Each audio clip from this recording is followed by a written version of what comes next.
Live from downtown Detroit, Local 4 News at 6 starts now. Near record temperatures for Memorial Day have made Belle Isle a popular destination, and it's not about to cool off these next 24 hours either. The high 80-degree holiday weather tops our news at 6. Clear skies and flirting with 90 on the thermometers. Andrew Humphreys watching the numbers for us. What's going on right now? Kim and Jason, it still remains sizzling out there, especially for this time of year, with temperatures well into the 80s, even as far north as Sandusky. Always got you covered up north as well on this Memorial Day afternoon and evening. 86 degrees there, 87 in Lapeer, while it's 87 also in Adrian. 88 still over at City Airport. So close to 90 degrees, staying away from the record. The record high this time of year is 93, set back in 2006. Tomorrow, it's going to be sizzling as well, with highs approaching 90 once again. 95 is the record for tomorrow, set back in the 1800s. I think both those records remain safe, but it's still hot no matter how you slice it. It's early in the season. This is probably our hottest day of the year so far, so do what you can to stay cool. With 87 degrees over at the airport, even during the evening hours, as the sun is setting, still drink plenty of water, wear light and loose fitting clothes, stay in or near air-conditioned areas. All this seems obvious, but we always come across several folks who do become susceptible to this kind of high heat, especially early in the season. We'll talk about how high temperatures get for tomorrow, plus some lower temperatures, but a chance of showers in your 7-day forecast. Now remember, you can track temperatures, keep cool tips just like the ones I showed you on the Local Forecasters app. It is easy, accurate, and one of the most valuable resources you can have weather-wise in your pocket, on your phone. So download it now. The Local Forecasters app, search WDIV in your app store. Hey, Andrew, thank you. Police in one local suburb are putting out a warning about cars disappearing from outside people's homes. Some have been stolen while parked on the street, others right in the owner's driveway. Sean Lay is live in Beverly Hills, where word is spreading about the auto thefts there. Sean? That's exactly right, Kimberly. Good evening to you. We know cars can be stolen anywhere in Metro Detroit at any time. It seems that a team has come here to Beverly Hills now. At least 3 cars are missing, and police have stepped up patrols in this area. A doorbell camera capturing a car creeping down the street just after 5 in the morning. Someone gets out, checks a car in a driveway, and gets back in. Moments after the car leaves the camera's view, neighbors say 2 cars were stolen on this street. The latest area targeted by car thieves, Beverly Hills. Well, I'm sad to hear it. I'm sad to hear it's happening anywhere. I'm a little surprised about it here, although I haven't really kept track about it. Cars can be and are stolen in any area. And now Beverly Hills police, they're stepping up patrols here.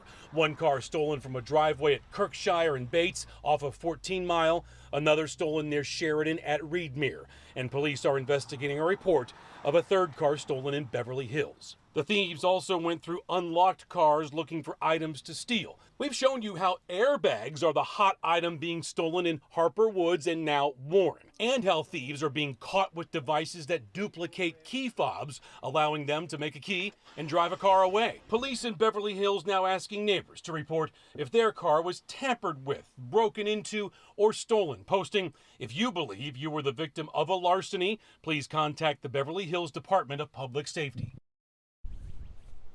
Back here live, the very first car stolen was recovered down in Romulus. 2 other car thefts are under investigation. Neighbors here, Kimberly, you said getting the word out themselves on the Nextdoor app, letting people know what's going on so they can make sure everything's locked up and secure. We're live tonight. Sean Lay, Local 4, back to you. Hey, Sean, thanks.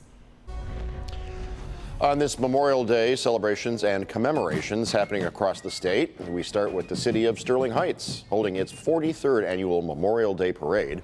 This year's theme is a red poppy, remembering our heroes. Hundreds gathering to watch marching bands, scout troops, and local law enforcement participate in this year's commemoration.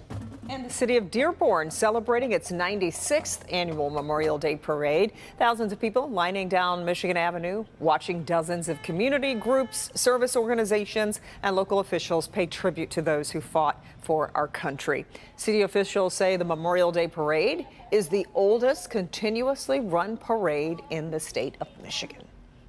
President Biden honored America's fallen heroes at Arlington National Cemetery. This afternoon, he laid a wreath at the tomb of the unknown soldier. The president drew parallels between the sacrifices of American soldiers and Ukrainians fighting Russia right now. He called it a fight for liberty that unites all people who are willing to pay the price for freedom. Memorial Day is always a day where pain and pride are mixed together. We all know it sitting here. And still today, we are free because they were brave. Memorial Day is especially poignant for the president. He also spoke about his son, Bo, who served in Iraq before passing away from brain cancer 7 years ago today. AAA estimated 3 million Americans would travel by air over the holiday weekend, and for many of them, it's been frustrating. Globally, more than 6,000 flights have been canceled since Friday, and hundreds more have been delayed. This morning, at least 1,200 were canceled. Delta has been heavily impacted. They had to cut 500 flights each on Saturday, Sunday, and today. United, JetBlue, and American are also affected. In a statement, Delta blamed weather, air traffic control issues, staffing issues, and illnesses due to COVID-19. If you're looking to fly anywhere this summer, be prepared to pay a lot more. New numbers reveal just how much prices could rise as airlines now scramble to work with fewer employees while paying a premium for fuel. Consumer investigator Hank Winchester's live at Metro Airport with the bad news, but also some secrets that could help you save some money, Hank. We're all in this together, right? So we might as well try to save. We just did a quick check with Delta, looking at flights in June. Let me run through a few of the numbers for you. Destination, Los Angeles from DTW, $1,000. Las Vegas, almost $700. Even Atlanta, another hub, clocking in at $559. But as Kimberly mentioned, there are some ways you can save, but you have to be creative. Looking to travel this summer? Get ready to spend more, a lot more, especially when you're booking a flight. Prices are all over the place. Called one day and they told us it was going to be X amount, like 7 something. Then the next day we thought, well, let's think about it. We called the next day and they say, well, it's 5 something for the same flight. Right now, airline prices are soaring. In fact, prices are expected to jump 40% this summer, according to insiders. The airlines are blaming the price of fuel, new employee training programs, and staffing shortages. Websites like Priceline, Kayak, and Orbitz, which offer discounted airfare, are reporting record use right now. You can save by avoiding weekend travel. Take off from a smaller airport like Flint, Toledo, or Lansing. And you may want to consider a one-way ticket. Very often, you'll find that you can save yourself 10%, 20%, or even more on the round-trip fare by booking 2 one-ways instead. The best thing you can do right now is plan ahead. If you're thinking of traveling, for example, during Labor Day, start searching for flights now. They're only going to go up. If you want to start booking travel, you should book it now. Protect it with insurance. Know what the rules are because the pricing is going to go up.